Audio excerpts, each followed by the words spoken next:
بسم اللہ الرحمن الرحیم۔ السلام علیکم۔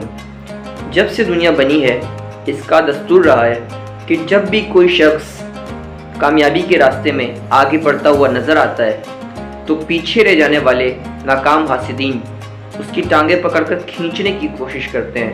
14ویں کا خوبصورت چاند جب پوری آب و تاب کے ساتھ چمک رہا ہوتا ہے تو اس پر کتے بھونک رہے ہوتے ہیں، لیکن ان کتوں کے بھونکنے سے اس 14ویں کے چاند کے چمک میں ذرہ برابر بھی کوئی کمی نہیں آتی، بلکہ کتے خود ہی بھونک کر بالآخر تھک ہار کر چپ بیٹھ جاتے ہیں۔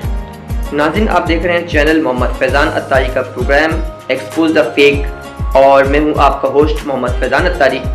ناظرین، آج کے ایپیسوڈ نمبر 2 میں ہم انہی طرح کے ایک چاند کے بارے میں بات کرنے جا رہے ہیں، اور وہ چاند کوئی اور نہیں بلکہ 15ویں صدی کے عظیم الشان علمی اور روحانی شخصیت شیخ طریقت امیر اہل سنت دعوت اسلامی جیسی عظیم الشان ورلڈ وائڈ آرگنائزیشن کی بنیاد رکھنے والے عظیم الشان بزرگ حضرت علامہ مولانا محمد الیاس عطار قادری رضوی رحمۃ اللہ تعالیٰ علیہ ہیں۔ ناظرین، شیخ طریقت امیر اہل سنت اللہ رب العالمین کی وہ نعمت ہیں جنہوں نے پوری دنیا میں پیغام اسلام کو عام کر دیا اور سنت رسول مقبول صلی اللہ تعالیٰ علیہ وآلہ وسلم کو دوبارہ زندہ کیا۔ جیسا کہ آپ ویڈیو میں دیکھ سکتے ہیں کہ امیر اہل سنت کے مطابق زمین پر تشریف فرما کر مٹی کے برتن میں کھانا تناول فرما رہے ہیں، لیکن کچھ عرصے قبل امیر اہل سنت جن کی عمر تقریباً 75 سال ہو چکی ہے، گھٹنوں میں پرابلم کے سبب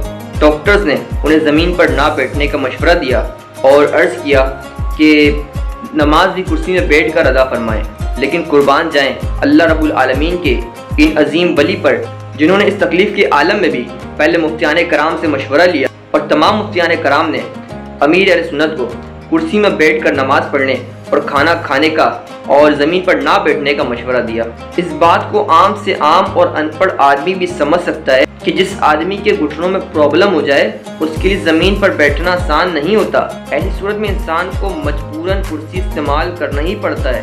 امیر سنت کی کرسی پر بیٹھنے سے جو کہ ان کا ایک ذاتی معاملہ تھا، کسی کو کوئی تکلیف نہ ہوئی، لیکن مستریوں کے فیلڈ سے اچانک علماء کی فیلڈ میں کود جانے والے انجینئر مرزا کے پیٹ میں تکلیف ہونے لگا۔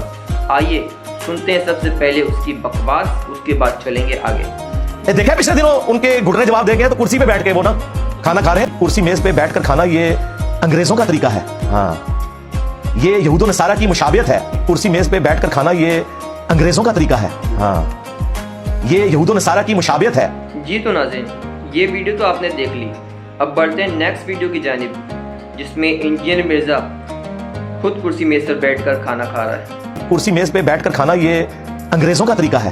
ہاں، یہ یہود و نصارہ کی مشابہت ہے۔ کرسی میز پہ بیٹھ کر کھانا یہ انگریزوں کا طریقہ ہے۔ ہاں، یہ یہود و نصارہ کی مشابہت ہے۔ کرسی میز پہ بیٹھ کر کھانا یہ انگریزوں کا طریقہ ہے۔ ہاں، یہ یہود و نصارہ کی مشابہت ہے۔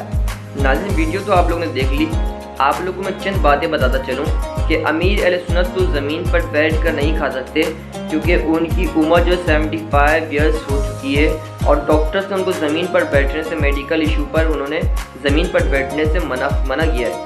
ڈاکٹرز نے انہیں مشورہ دیا کہ زمین پر نہ بیٹھیں، لیکن مرزا صاحب کے پاس ایسی کوئی مجبوری نہیں ہے کہ وہ زمین پر نہیں بیٹھ سکتے، اور امیر سنت کو تو مفتیان کرام نے اس چیز کا فتویٰ دیا کہ باپا جان آپ زمین پر نہ بیٹھیں، آپ کرسی پر بیٹھ کر نماز ادا فرمائیں، آپ کرسی پر بیٹھ کر کھانا کھائیں، لیکن انجینئر مرزا صاحب آپ کے پاس ایسا کوئی فتویٰ نہیں ہوگا۔ میں گارنٹی کے ساتھ کہہ سکتا ہوں کہ آپ کے پاس کوئی ایسا فتویٰ نہیں ہے۔ اگر کوئی شخص مجبوری کی بنا پر زمین پر نہیں بیٹھ سکتا اور وہ کرسی میز پر بیٹھ کر کھا رہا ہے تو وہ کوئی ناجائز حرام کام تو کر ہی نہیں رہا، تو بلا وجہ دوسروں پر انگلی اٹھانے سے گریز کرنا چاہیے۔ اور یہ بات آپ کو معلوم ہونی چاہیے کہ جب آپ ایک انگلی کسی طرف اٹھاتے ہیں نا تو 3 انگلی آٹومیٹک آپ کی طرف چلی ہوتی ہے۔